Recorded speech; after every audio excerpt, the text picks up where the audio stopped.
Hello YouTubers, welcome back.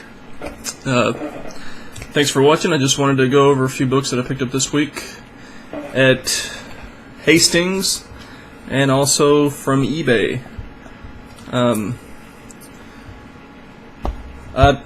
nearest local comic shop is about 25 miles away from me, and last year whenever the new 52 came out, started going to Hastings and buying a few. And I went there for about 2 weeks, and then I decided, well, I was going to pay a visit to the local comic shop and start a pull list so I don't have to keep coming down here every week, because it's just gas prices and everything like that. So I went to the comic shop, set up a pull list. Well, after giving him my pull list information, and I've gone to this shop before in the past, just bringing my kids in there, buying dollar comics, picking up a random comic now, here and there. But the owner was, I guess there were two owners to the store, and one of them, the guy was like a red-headed guy with a red beard, really nice, friendly guy. Whenever we'd go there, he'd step out and help us look for books that would be appropriate for the kids, and especially for my daughter. And but he ended up moving off, and his partner, I guess, took control of the store full time. And he seemed really nice, and but I gave him my pull list. The next week, went to the shop. He didn't have anything in my box, and so he started kind of pulling from other things to try to build up what I had. And about the same time the new 52 came out, Marvel redid their Ultimates and started bringing them back out at #1. And he was supposed to have thrown in several new 52 titles plus all the Ultimate titles, and he never would put the Ultimate titles in there. One week he didn't have Ultimate Spider-Man #1 in there, so I asked him, I was like, I thought this was on my pull list, why is it not in here? And he's like, oh, I'm sorry, we ran out. I should be getting some more in later this week. It's like, well, if you get some more, can you throw one in my box? Sure, yeah, no problem. And next week I'd go in there, and he might not have anything in my box. Or he might have just a stack of every new 52 comic, and which I would have to go through and pull out the 4 or 5 that I didn't want. And so after about 2 weeks of that, I finally decided, well, I'm going to write my pull list again and give it to the guy. And so I took it in there in the next week, and he was like, oh, thanks so much for doing this. I was wondering when you were going to do this for me. I was like, okay, well, you got it now. I was thinking in my head, you should get everything right. Well, I go there the next week, and there's nothing in my box. And he wasn't there that weekend that I went, and I think it was some of his family members that was watching the store while he was at some comic expo. And so I pulled, there was maybe like 3 books still on the shelf that I had on my pull list, that I pulled those out and went ahead and bought those. But when I went out to my car, I told my wife, I was like, I'm not coming back here. This is crap. So, I get 99% of my books right now from eBay. And but now that the Marvel Now started up, I want to try to get a few of those. And so I've been going back to Hastings. But last week I showed the Captain Marvel issue #1 and 2. This week I went back and I got issues number 3 and 4. And these aren't bad books. I like them. Pretty good story. Captain Marvel gets zapped back in time and ends up going to World War II and helping out this unit of female women, badasses. Kick some Japanese ass, and it's pretty cool. The other book I got for the whopping price of $5.99, Marvel Now .1. This is, I guess, just a collection of stories. It's got an overarching story about with Sergeant Fury, or Director Fury, or whatever the heck he is now. I think it might have gave him this title in here, Commander. I'm not sure what he is now. But then it's also got about 5 little short stories, and I don't know if all these books are gonna tie in together, but they kind of, what it's leading up to is, here in the upcoming months, they're all going to be getting their own titles. So you'll have Nova 1, Guardians of the Galaxy, Cable, X-Force, Secret Avengers, Young Avengers. Hey, I'll pick these up just to check them out. might buy the first issue and more if the books are pretty good. But something that somebody maybe can please explain to me. I know in the Ultimate Universe, Nick Fury is an African American. In the normal universe, he was white. Is this taking place in the Ultimate, or are they doing a transition because of the movies into bringing out the Samuel L. Jackson type Nick Fury into the mainstream Marvel universe? Just a question. Somebody can post a comment and answer that question for me. Now on to a few of the books that I got off eBay. This first lot that I bought was 7 books and ended up costing me $6, and then I ended up paying like $5.50 for shipping.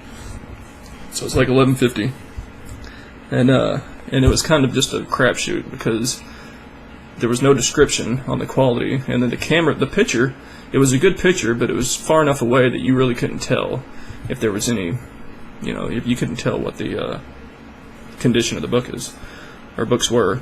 But it was a Spider-Man lot, and it had all the 30th anniversary issues of Spider-Man. And Hero Hunter 81, he showed these in one of his collection videos a few weeks ago. But I went ahead and picked them all up. So that first one was Spectacular Spider-Man 189, The Amazing Spider-Man 365. Now this one was pretty. I went ahead and read this one. The condition on all these is probably very fine, and my kids like Spider-Man, so I just figured I'd go ahead and give these to them. These are books that you can get in really good condition for very cheap, so $3.65. And at the end of this one is when Peter meets his parents. I don't know if they're clones or what the deal is with them, but that's pretty neat. Spider-Man issue number 26. And Web of Spider-Man issue number 90. So, but these aren't why I went after that lot. The reason I went after that lot was for these books. Carnage Part 1. And this book right here, I mean, it's probably in a 9.0 condition. And so that was the main reason I went after this lot. This book right here. And it's the 3-part Carnage series. So you have 361, 362, and 363. So yeah, that's the reason why I went after this lot. The last book that I got off eBay this week was The Champions, issue number 1. So yeah, I read this. It's pretty neat book. I mean, they all met up on the UCLA campus for some reason. I guess Angel and Iceman are going to school there now. Hercules was there to give some kind of presentation or be there to help out the mythology teacher. Natasha Romanoff was going to become the new Russian teacher. And Ghost Rider was there. I can't really remember. Maybe just because he was Ghost Rider. I think this book came out in 1975, and so I think the only one of these that actually had their own series at the time was Ghost Rider. The X-Men were kind of in limbo because you had the new X-Men that were coming out, and I guess Natasha wasn't part of Daredevil or the Avengers at the time, and I don't know what was going on with Hercules at the time. But yeah, I think at the time Ghost Rider was probably the most popular character, and then the rest of these were kind of like just sitting around, not being used, so they decided, hey, let's throw them all in one book together as a team. So yeah, I mean, it's pretty good. I've been going after this book for a little while, or looking at it. I've checked it out several times on heritage auctions where they've had it on sale at CGC for like 9.6 or 9.4. And it would go for well over $100, and I ended up spending $10 for this book, so I was pretty pleased at that price. But that's what I ended up getting from eBay, and I've got about 4 or 5 books that are supposed to be coming in this week. I've got 4 Spider-Man books, all graded. One of them is PGX graded 9.4. Another one is PGX or CGC graded 9.6, and they'll last two are both CGC graded 9.8, and I bought the last three from a collection, or from the same guy on eBay, and I thought I got a really good deal. At least I think it was a really good deal on them, because the overall price was less than what it would be if I was to buy the books non-graded and then send them in to be graded. So I thought that was a pretty good deal.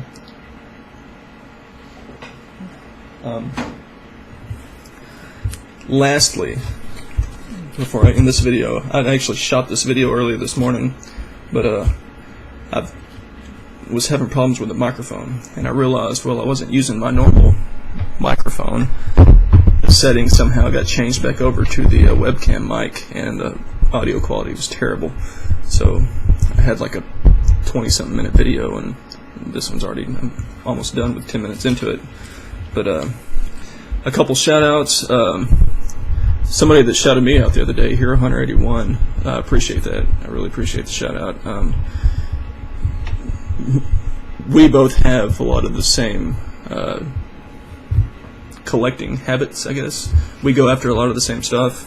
Key issues, first appearances, that kind of thing. And I love looking at his, watching his videos. The only thing different between me and him is that he's a hell of a lot luckier than I am. He's won like 2 or 3 competitions.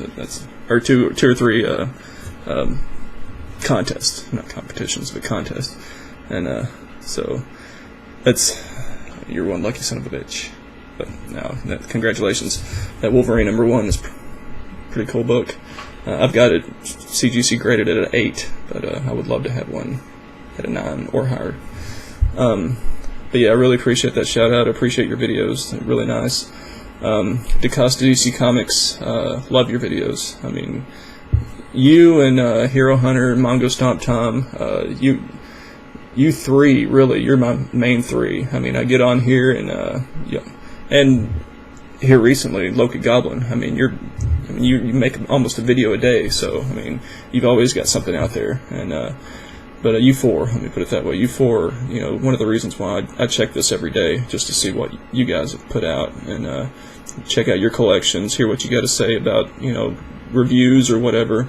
But yeah, I really appreciate you guys. You guys make some great videos. But Loki Goblin, you put out a video this morning, and talking about your hand. I hope that Healing Factor kicks in and he gets well. You get well soon. But because that sucks. Yeah, burning your hand. But no. One thing I did want to say, with all the drama and everything that's been going on in the community. I'm going to attach at the end of this video steps. If anybody wants to do this, you don't have to if you don't want to. And you might already know how to do this. You might not care. But if you ever have a subscriber that is bugging you, putting inappropriate stuff, and you don't want them to subscribe to you, and you don't want them to comment on your videos, you can block them. And I'm going to attach a short video at the end of this to show you how to block subscribers, somebody that has subscribed to you. So you can kill the video right now if you want to, or you can continue to watch it for that. But before that video, I'm gonna leave you with a awesome picture I took of my cat yesterday, and I actually put that picture at the beginning of the video response I did for 123 Comic Bros video. She was in like mid-blink, and to me it was hilarious. So you guys might not care, but I'm going to throw it up there anyways, just a little something extra special. So, well, you guys have a great week, and I'll talk to y'all later.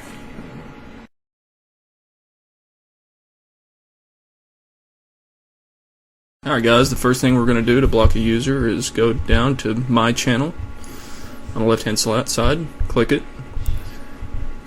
And then in the upper right hand, click on your subscribers button that has the number of subscribers. Then find that subscriber that you want to block. Like, say I wanted to block Loki Goblin, which I would never block him because I love his videos. Then find his name on the right hand side, click the down arrow, and then click block user. That's all there is to it.